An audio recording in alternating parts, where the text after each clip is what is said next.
Hello, hello, hello. This is Adelai Brown, your heart coach, and I want to welcome you to the HeartLine podcast. This is a space where we build heart equity, personal, relational, and financial wealth through authentic living. I am so excited about today's guest because not only does he embody heart equity, he is one of my big brothers, and I'm so happy to have him on here. So, without further ado, I want to welcome my big brother, Desmond Brown Sr., aka Des Brown. Welcome to the Heartline, Des. Awesome. I'm happy to be here. I think this is our second time doing a podcast. I really enjoyed doing one of your podcast shows that we did a couple of years ago. I think a lot has changed for both of us. So I'm happy that you had me back. Absolutely. Absolutely. So, I really just want to get into it because one thing I love about you is you're the type of person that is very upfront with where you are, but very in a way that's very loving and caring, and it really draws people to you. Like, you're the type of person that when you come in the room, in my experience, people tighten up. Like, they know they need to do better, and if not, they'll find out. Not, in a very loving and encouraging way. And I Mhm. feel like right now we're living in a world, in a climate where people are really trying to build, Yeah. but they're building more of what they think they should be doing Hmm. versus what it is they've been created to do. Now, I've watched you really make some major transitions, like you said, from the last time we recorded together to now. And I know from experience, it takes a lot of courage and Yeah. it takes a lot of consistency to step out and do something new that's true to us.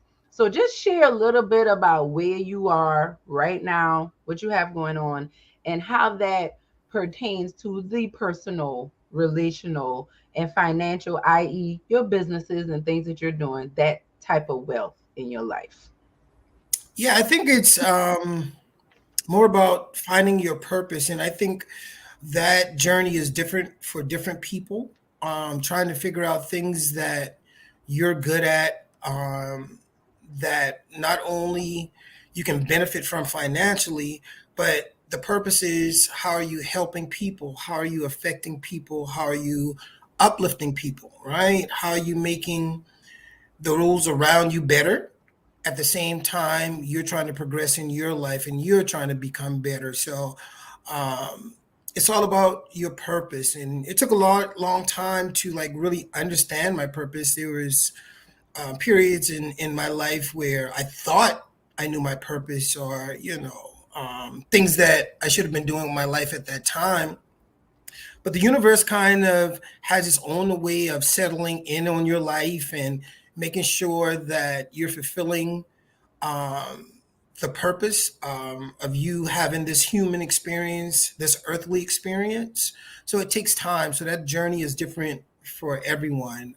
Speaking for myself, I've always had an entrepreneurial spirit. I don't have a fear of trying things. I think a lot of times in life, people have a fear of just stepping out and trying things and scared of failure. I'm not scared to fail, so I'll push the envelope. I've failed many a times. I'm sure throughout the rest of my life, I will experience more failures. But with failures come triumphs. It's just about who's willing to endure and wait it out. And I'm just one of those type of people that are willing to put myself out there, try new things, look for new experiences, and seeing how those can benefit me and my life and those around me. Um, Going back a little bit, pre-pandemic is the last time we spoke and we did the podcast. I was uh, starting a youth football academy, teaching quarterbacks, and which was my passion, playing football, and always had a passion for kids. So I saw that there was a tremendous need when I came home to develop kids at a position that I played my whole life. So I did that for 2 years and I really enjoyed it. I got something out of it. I gained the experience. I felt at the time that's what I was supposed to be doing. I had a great time. I impacted a lot of kids, and a lot of kids impacted me in my life. So that was truly a great experience. And then the pandemic hit. So when the pandemic hit, everything sort of shut down, and there was no more uh, one-on-one connection in with these kids, and we had to take a break while the world just kind of calmed down. So during that time, a buddy of mine, he exposed me to the game of pickleball. Um, and why that resonated with me in my life is because growing up in East Oak Forest, we had a park house. And as a kid, the person that ran the park house, Mr. Tyrone, who we called T-Bone, he taught the kids in the community how to play ping pong. So I fell in love with ping pong. I still love ping pong. So when I was introduced to pickleball, it was like ping pong with movement, more cardio, more exercise, more opportunities to use your athletic abilities. So once I got exposed to it, I instantly fell in love. And if you know anything about pickleball, it's extremely addictive.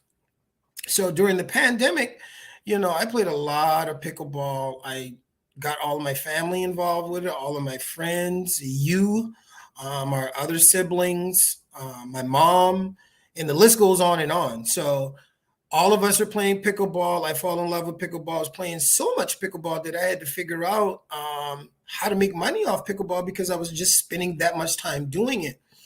I didn't know that this would be a part of, here again, my purpose, a part of my life where my time, my energy, and my effort needed to be dedicated to this.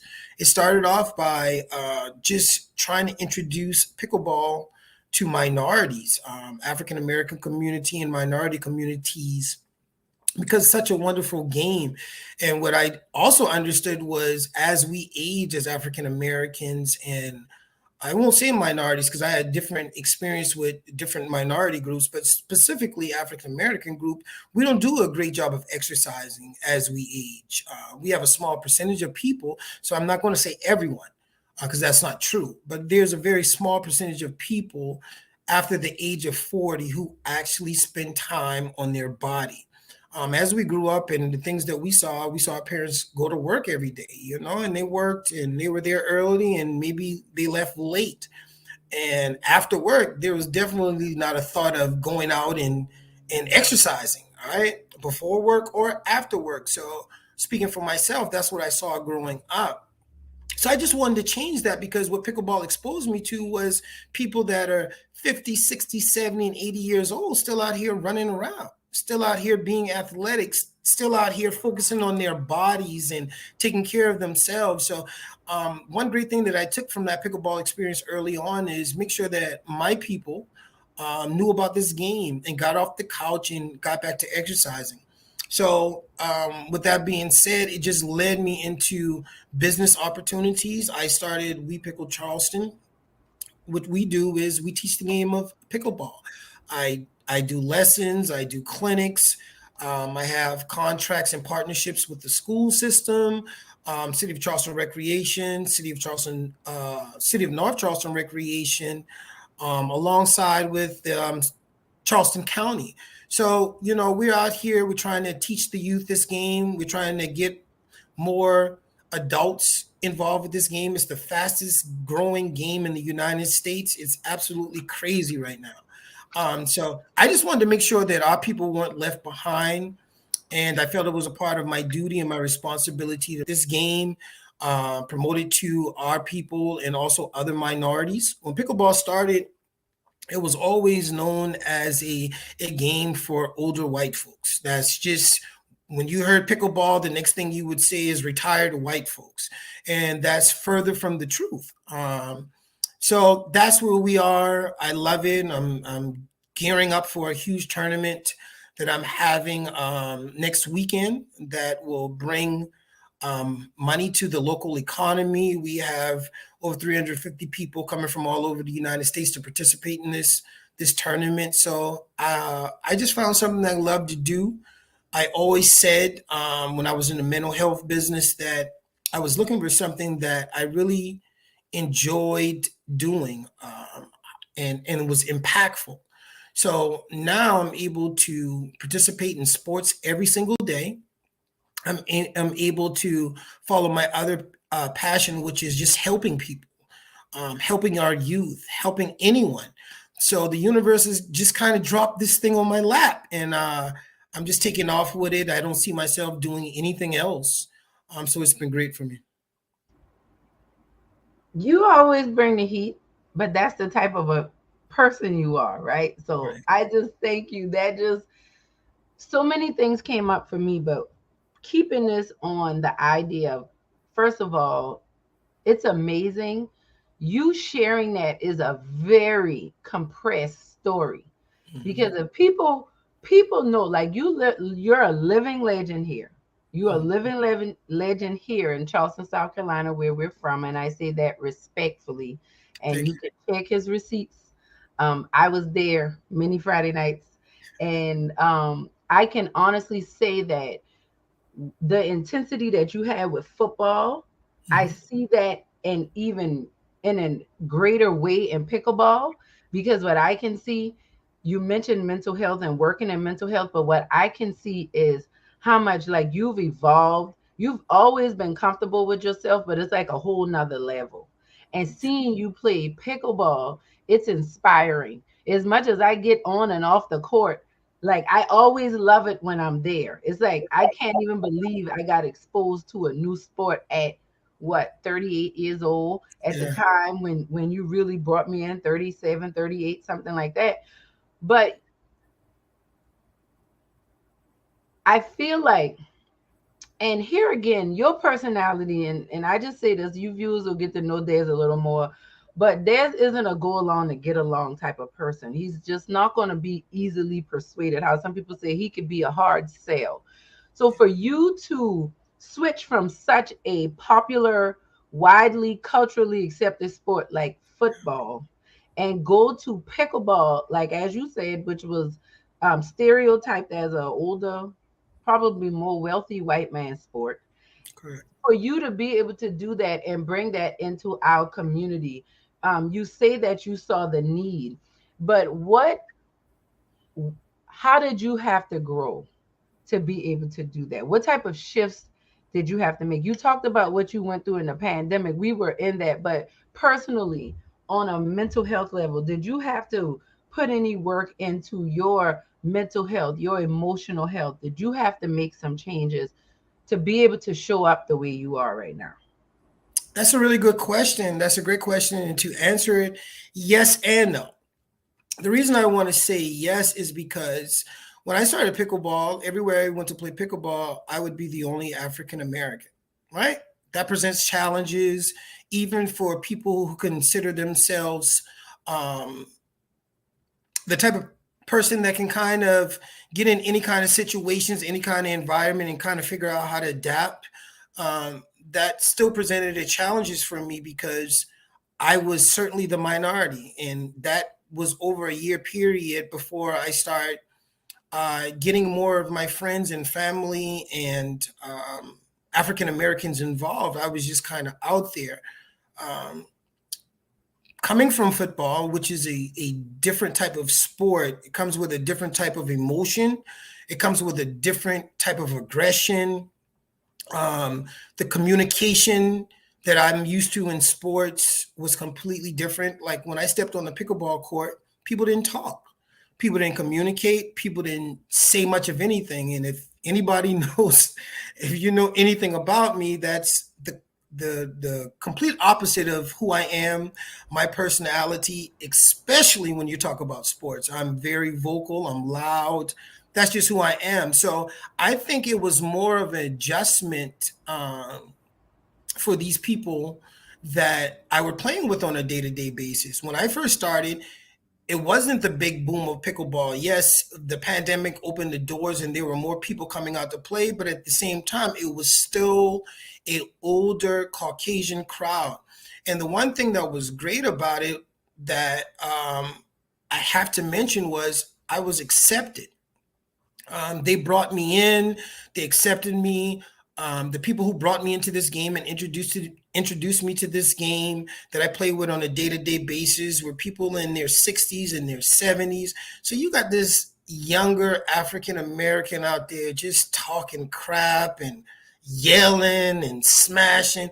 I can I can remember a few times as I'm telling these stories where literally like in the middle of points I would be playing with people and they were just scared. I mean, like literally scared, like because of my responses and how I played the game and how emotional I was, or um, yelling when I hit the ball, or just certain things that I was used to as I competed in sports. So as I had to make an adjustment, the people around me had to make the adjustment because one thing I am is I'm confident in myself and I'm going to be me in any environment. So I think it was more adjustment for the people that were around me, and I'm sure it took a while for them to just kind of be okay with my personality. And as time grew on, I guess I just kind of grew on them, and they just understood that it wasn't a disrespectful thing. It was just who this guy is. And now, these same people are like my biggest supporters. And I never changed. I never changed who I was on the court, how I compete. Off the court, I'm a little bit different. But you put me in any sports environment, this is just what you're going to get. What you And gonna I get? think that edge that I carry has always given me some success in sports because here again, playing football and just playing the quarterback position from the age of 6 all the way through college, I only grew to 5'7". So I had to have some sort of edge. I had to have some kind of confidence in myself to be able to compete in a very difficult sport. So that kind of just translated to this whole pickleball era. And like I said, I think it was a bigger adjustment for those that, I was around on a day to day basis. And they've kind of figured out that this is just who he is and we're going to accept him or we're not. So luckily they have. And Yeah, the pickleball community has. And Charleston has always accepted me for who I am. So, I'm grateful for that. that's powerful, Des. And I'll say this for someone, one who, like, I have been on the court. Like, I remember the first time you invited me out. I think it was at Danny Jones, Yeah, but more, the bigger one was when you invited me to come at Colonial Lake. yeah, And I walked out there, I was like, all these older white men, but that's now I'm always safe with my brother. So it's not like, it wasn't like I didn't feel safe. I was not mistreated. But to speak to the stereotypes, as much as, I like to consider myself diverse and loving all people, I was reminded of how much I can get intimidated by being in an environment where I'm that much of a minority, because you did not see black women out there playing pickleball at that time. Like when you period. had me out there, people, I felt like, and nobody mistreated me, but it was almost like, look at you, like where you Yes, come from, yes, and then I was playing because I'm your sister, so shoot, I can't slack out here because I yes, know what time it is. And yes. but to your point, now we're talking about building heart equity, right? That's why I've been Mhm. talking about hard work.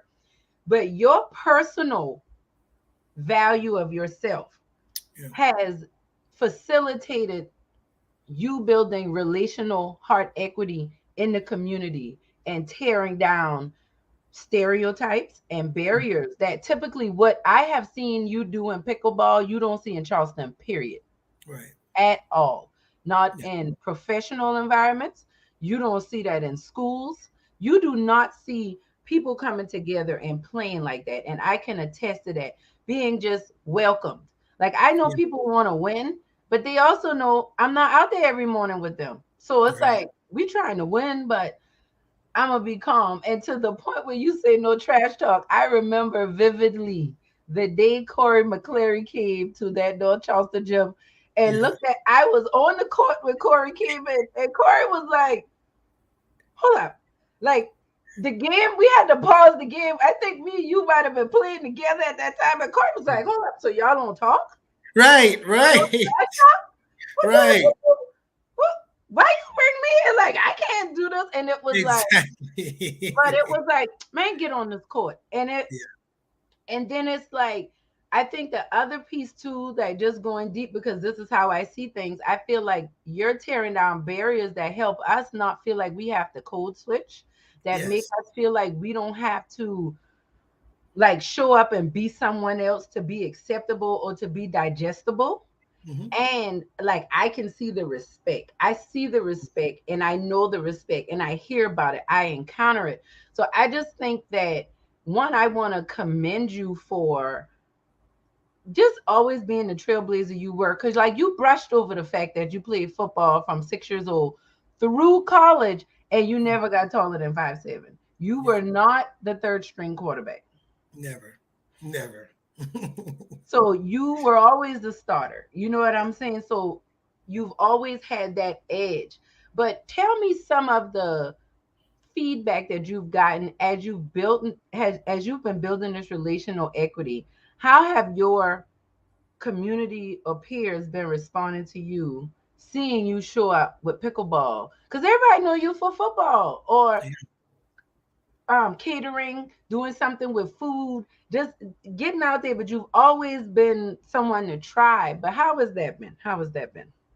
Well, it's been quite interesting because what I do is I show the pickleball community like who I am as it pertains to pickleball. You got to think about Charleston and how much Charleston has changed, and we don't have many locals. 95% of the 97% easily in the people in the pickleball community come from different states, so they don't know who Des Brown is from anything before, right? But as time goes on, they hear all these stories and they hear it in the community, and it's always attached to football. So it was nothing that I've ever brought up. It's just happened organically. And when we do these newspaper articles and these TV things, and football is always brought up because that's what people knew me for. So I guess they get the base of, okay, well, he was an athlete, he did pretty well in another sport, and I can see why he's had some success in pickleball. So I think it also adds credibility to the things that I'm trying to do now.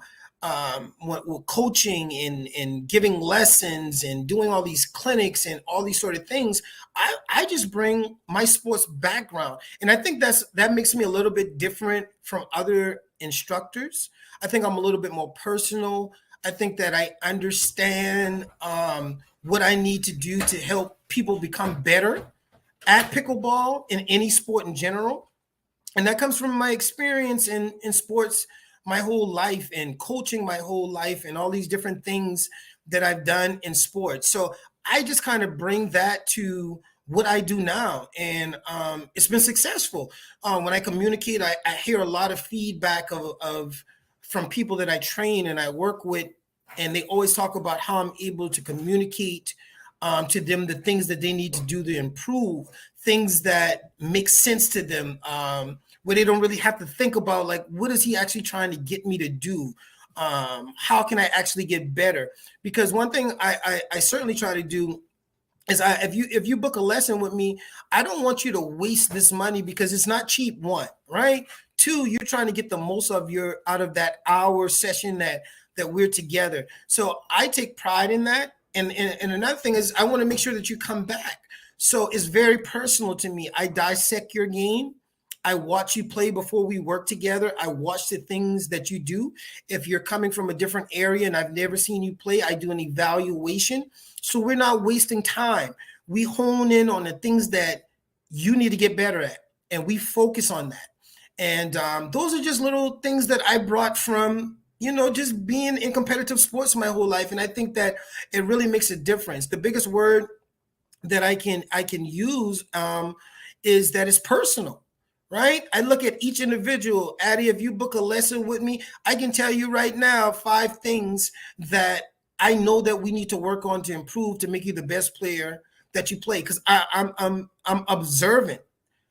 When I'm not playing, I go to my location where I train and I do all my stuff, and I go out there and watch. And my peripheral is crazy. So I might be looking at one court and people that I give lessons to on four courts over, and I can see a mistake they made, and I'm yelling at them from behind the fence. And that's another thing that people had to get used to, just like this dude is nuts, Yeah, But that's that quarterback idol. That's that's that it. quarterback idol. You had to scan that field, so You had to scan the you field, so had I to don't see I those don't miss guys anything. coming. Yes. Oh Yeah, yeah, Kevin had me last time laughing the last time I played with y'all. He said Dez was four courts over talking about Addie, put your elbow down. That's yeah. that's Yes, so and funny. yes, and I think that makes a difference for my clients It because when they're out there and if they know I'm anywhere around, they're like, "Yo, this dude watching." I don't does. care if he's doing a lesson down there and he's focused on that person. If I make a mistake 4 or 5 courts down, he sees it and he's gonna say it, and that is honestly true. And I like you said, it's just that's just who I am. Here again, that's something that people had to get adjusted to, but they appreciate it because they know that that lesson that they paid for never stops. It never stops. Yeah. Absolutely. And then that's awesome. And I thank you for sharing that because one, there are people listening that probably know nothing about pickleball. Yeah. That's why we have your information here so that they can get connected with you and learn more about pickleball. But Right. the other piece, I think, those are the individuals that understand the value of what you're doing. Mm-hmm. How have you been able to navigate bringing the education and awareness to um, the communities that you're focusing on serving the underserved communities, and also just people you're educating about pickleball, especially our people. How have you been able to overcome some of those barriers? Because in my experience, a lot of times, and this is not everyone, but there is like a mindset of I don't want to try anything new. Yeah. That's for white people. So how do you navigate through that, or do you? That's my biggest challenge. My biggest challenge is the African American community. Um, Pickleball is a game, a sport that doesn't age out. Like I mentioned earlier, 60, 70. I have some buddies that are 80 years old that are still running around and chasing balls. And I think about my grandfathers and what they were doing when they were 80 years old. And both of them were extremely great athletes. My dad's father was a boxer, and my mom's father, who was my best friend, you let him tell it he was great at everything sports related. But I never seen them 50, 60, 70, 80 years old running around. So this is something that doesn't age out. The biggest challenge that I've had in the last 3 years of doing this pickleball is having us as African Americans become consistent. Yeah, We go through periods of time where it's new, it's fun, it's exciting, you love it, but where's the consistency? yeah, And that's something that stays on my shoulder every day. And that's my number one challenge. I do so much in the pickleball world. I cover so many games from working with underserved kids to working with adults to try to spread this game to doing tournaments, anything that you can name. We Pickle Charleston kind of covers it. But the biggest challenge that I have is getting my people that look like me, that sound like me, that walk like me, that talk to me, to become consistent as adults, as you age in exercising.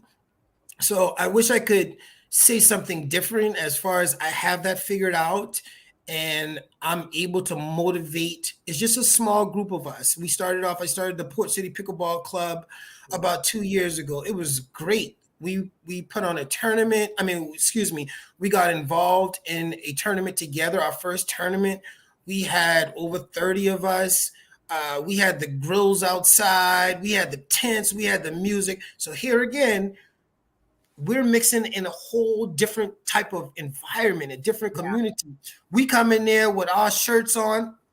As you can see, I'm wearing the Port City shirts now. You got 30 people. We come in there with our bags. We got our swagger on, and it was impactful. Yeah. And all of my friends, all of my white friends who were there, they could not believe that. It's like, how'd you pull this off? Like, Yeah. this is crazy. And y'all out there, y'all got a cookout right outside the facility. Y'all got the music going. Do y'all mind if I come and eat? Absolutely. That's what we do as a people. Come Yeah. socialize with us. Come hang out with us. Come eat with us. Man, Yes. that was one of the best feelings I had in my life. But you know what the problem with that is? We're not consistent. Yeah. No matter what I do, no matter what I try to do, that is a challenge. Now I'm in a different group of people, African Americans who have seemed to love the game, enjoy the game, and my approach was different this time around. The approach before was family, friends, associates, old friends that were athletes. Get them out, have them playing, and that worked for a time period. But what I had to understand is the people that I'm gonna get that can help push this agenda forward were people who were playing pickleball that looked like me, that it wasn't a part of something I organized. That Yes. when I would go around, yeah, now that the word is out and we got black folks playing, more black folks are playing consistently, but that those people weren't a part of our original Port City group, right? Yeah. So Yeah. now my approach is, oh, I see this guy out here and he's out here a couple days a week. Oh, I got some people that I was told about in Goose Creek. They're out there a couple. So now I'm Yeah. networking. I'm bringing those people together because regardless of what Des does, what Des organized, what Des set up, I just love pickleball. So I'm going to be out here playing regardless. So my attention is more on that while also trying to get my original crew back involved. And like I said, it's been challenging, but this is one of the things that I'll never stop. I will never stop pursuing getting African Americans and minorities involved with this game because, like I said, this is the one game that I found that we don't age out of. As long as you can walk, as long as you can move a little bit, you can play this game. And I'm not telling you what someone told me. This is something that I see every single day.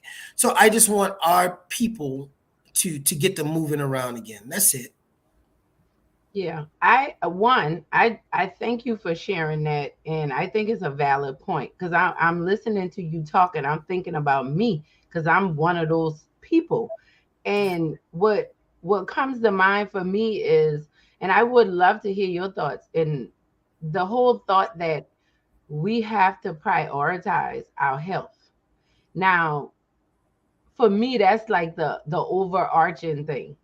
And pickleball was one of the first things recently that I found that isn't such a heavy sport on your body, but True. it's still so fun. But Yes. as you were talking, like I'm thinking through my head, like, what is it? And I feel like sometimes we have to really make a shift in what our main focus is, right? So I just been so focused on building these companies, trying to raise these families. But if my body isn't healthy, who going like what You're good not is going to be you're not what going are to be you around to what are enjoy you it. doing it for, right? What Yeah, are you doing it you're not. for? And I had to learn that. So I can say all of this, but I also have to be honest with myself. Before I found pickleball, it was no different than everybody else that I'm talking about.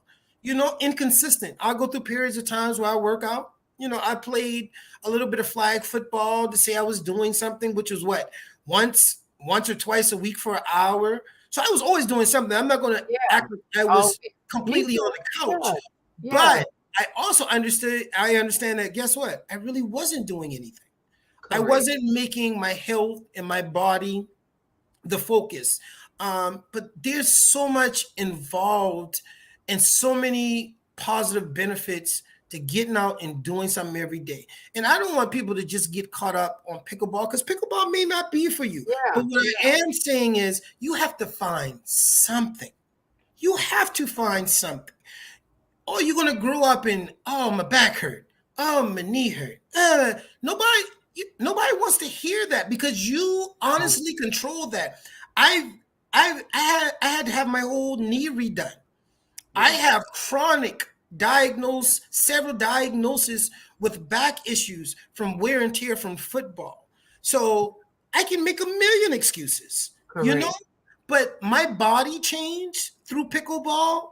And guess what? I don't have all those aches and pains no more. I don't have those sensations of getting up and barely can walk because of my back.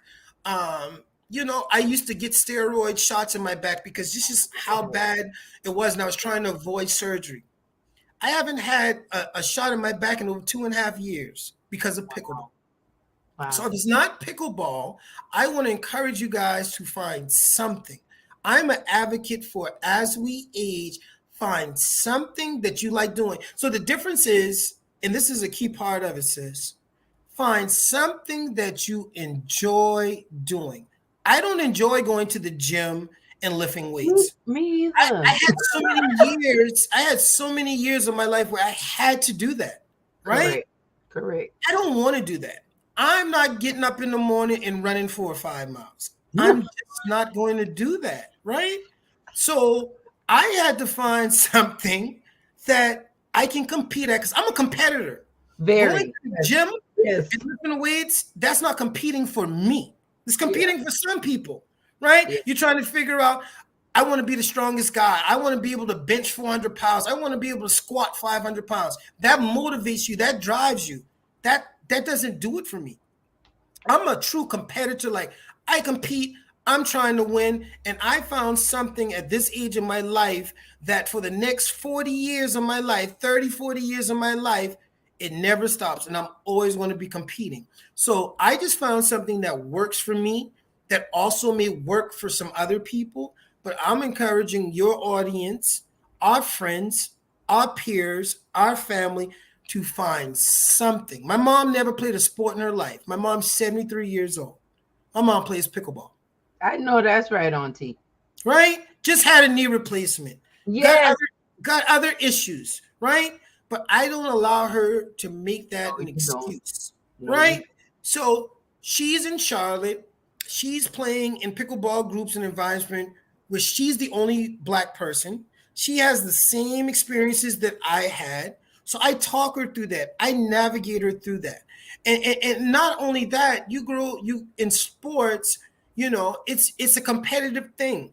So sometimes you may go out there and you're not on the skill level as some of the people that may be out there. And they may not want to play with you or they act a little funny when they play with you. You just have to understand what you are there for, right? What's the correct. purpose of you being there? It's to better yourself, to better your health. And if you can kind of focus on that and narrow those things down, so many benefits on the other side. You just got to make it to the other side. So I want your audience to know, find out what you can do, find out something that you love to do, not something that when I wake up, you're saying to yourself, dang, I got to go do this. Dang, I go to Yes. Yeah. That. no. I Yeah. wake up every morning and I know at Yes. 7:30 I go in the bus tail and I'm gonna talk my stuff Yes. and You that need. motivates me. That Yes. motivates me. So I look forward to every morning.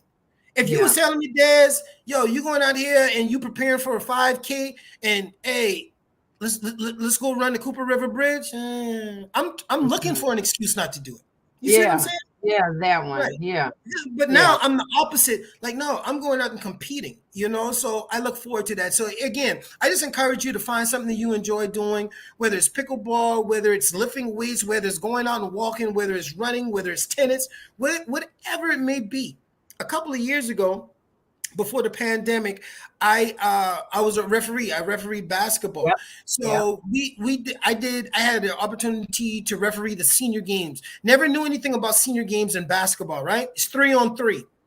I was out there refereeing men in their 70s and their early 80s playing 3-on-3 basketball. I They would found love to see something, that. right? They found Yeah. something that they enjoy doing. These Okay. dudes, them boys doing pick and rolls, Yeah. shooting threes.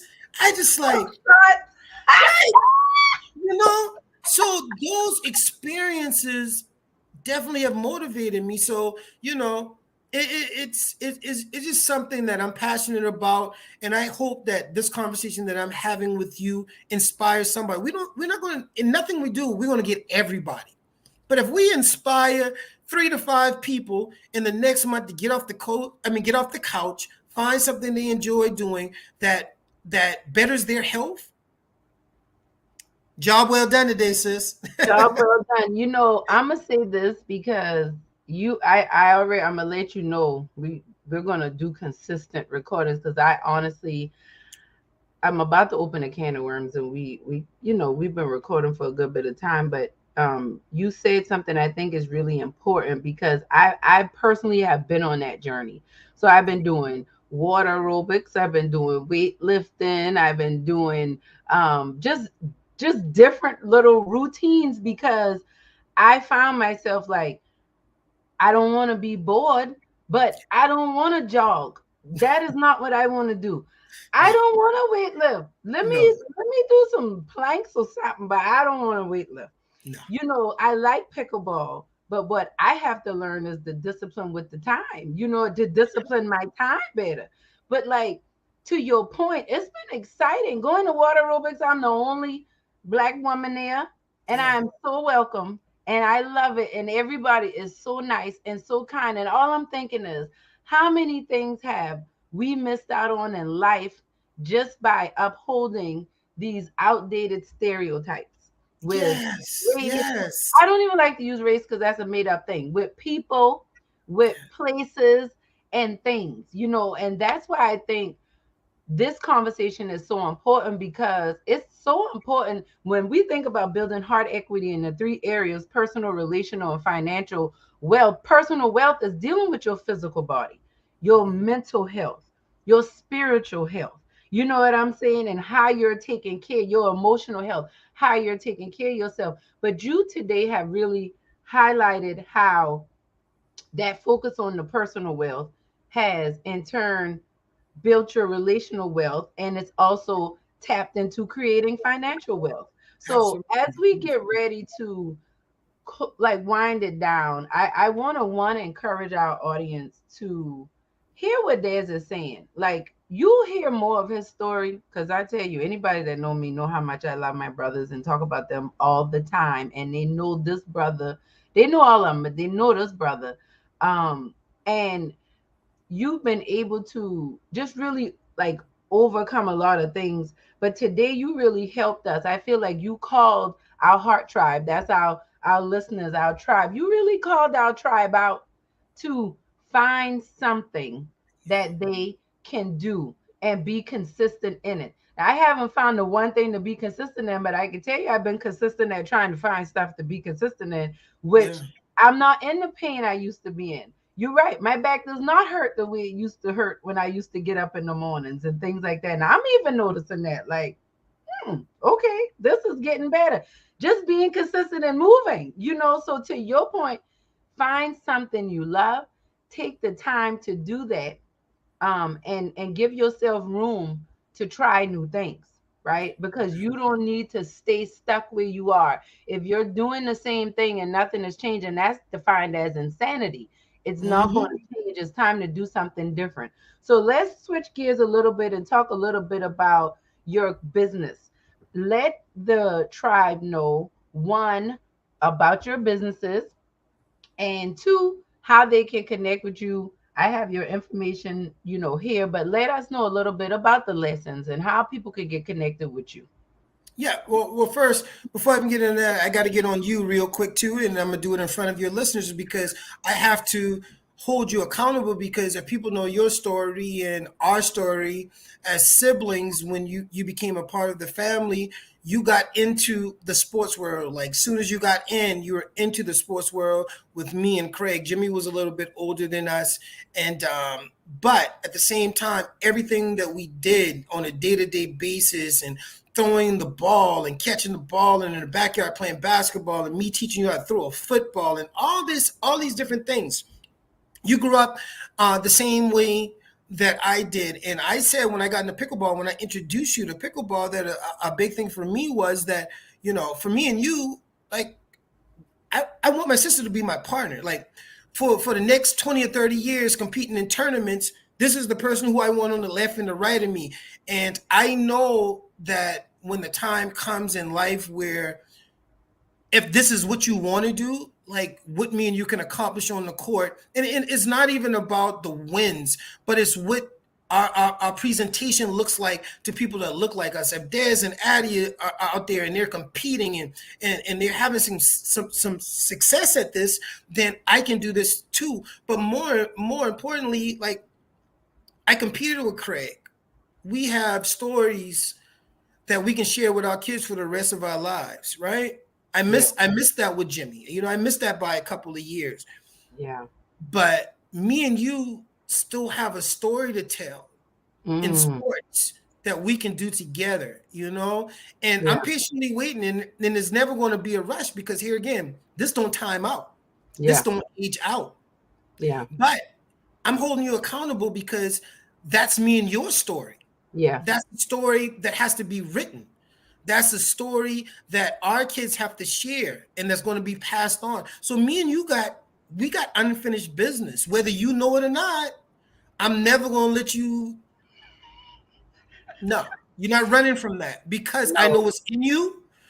Me and you played in a tournament together. It was just a little local thing, and Yes. neither one of us, you know, we both were just getting into pickleball. As soon as I got Yeah. into pickleball, of course, I brought you into it.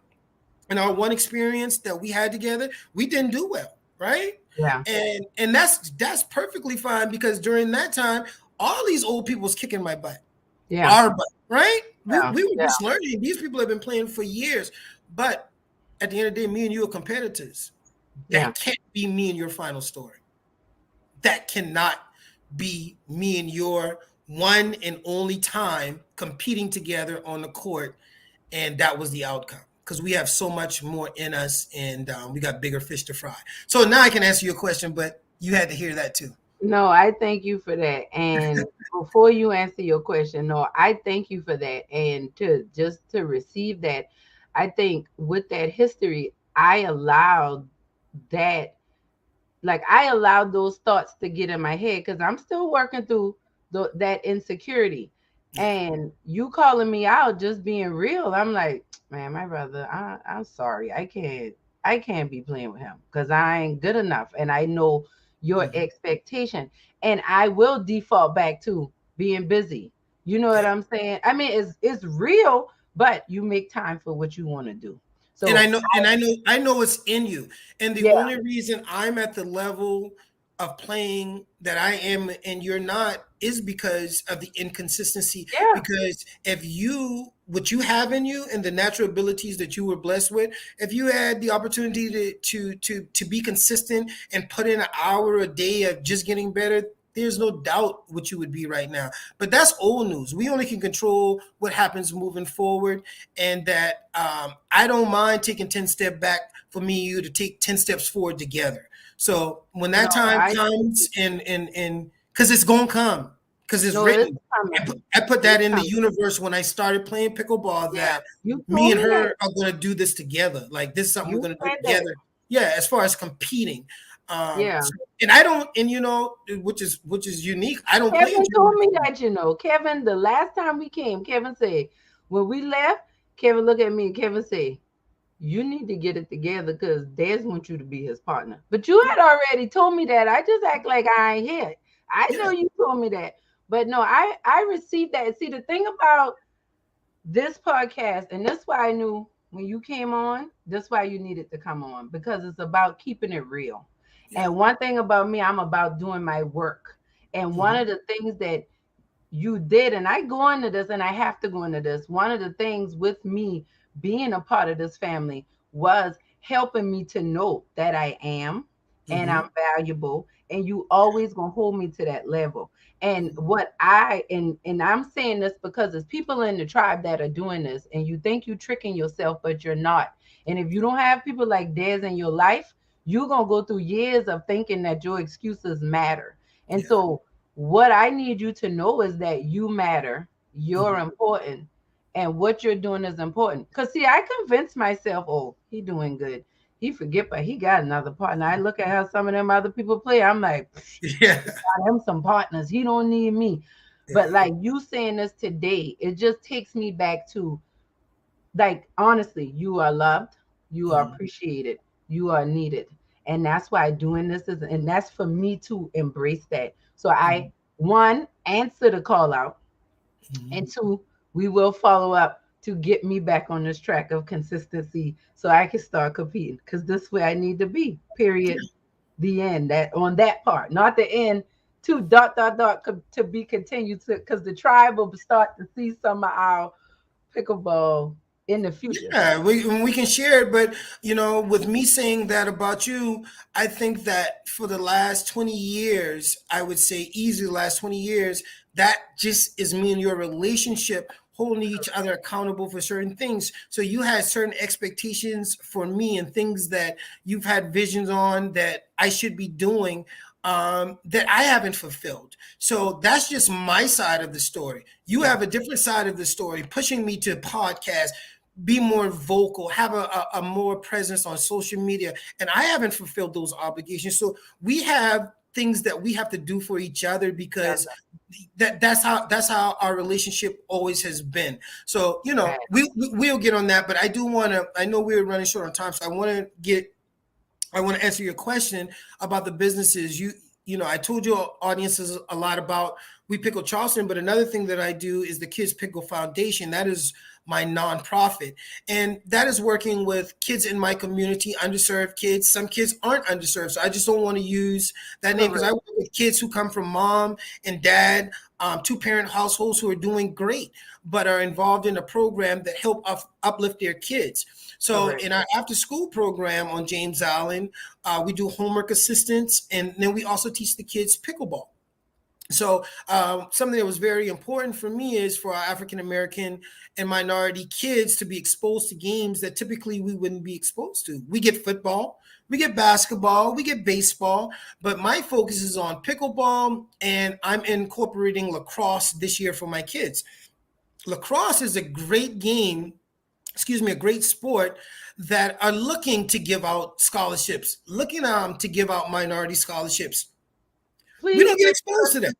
There's something we Please, don't get exposed to. you look like So a it is, lacrosse player. yeah, and it's getting more popular on James Island. So I'm taking the initiative to add lacrosse to my after school program, looking for volunteers not only to help provide use equipment, donate use equipment for my kids, but also just some volunteers who have experience in pickleball that can share their knowledge, their wisdom of this game to my kids. My kids deserve it. All kids deserve it. And Yeah, I don't want us to be left behind and miss out on scholarship opportunities or opportunities that can further their education through that particular sport.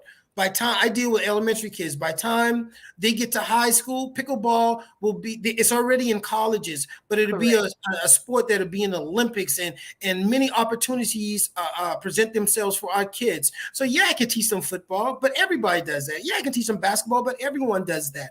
I want to give these kids an opportunity to participate in a sport that they typically wouldn't get the opportunity to do.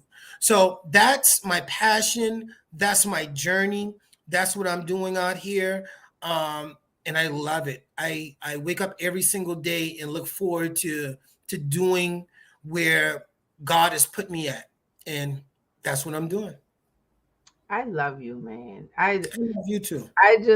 Jimmy and Craig, please don't feel no kind of way. Y'all know how me and Dez go.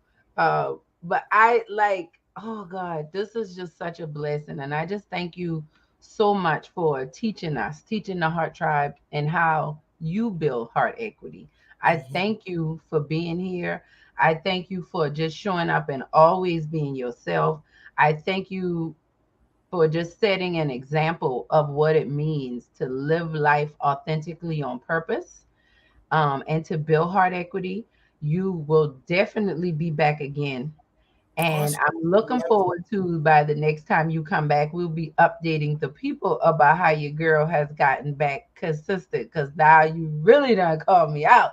Yeah. And it It's is in what you. it is. It's in It's me. in you. Yeah, man. It is what it is. So I love this. I thank you for being here. You guys make sure you go and follow my brother, Des Brown, We Pickle. Check him out online, www.wepicklecHS.com. Thank you all for tuning in to the Heartline every Monday at 12 p.m. We will be back next week. This is Adelai Brown, your heart coach, signing out. Remember, you Yeah. heal your heart, you transform your life. Love y'all.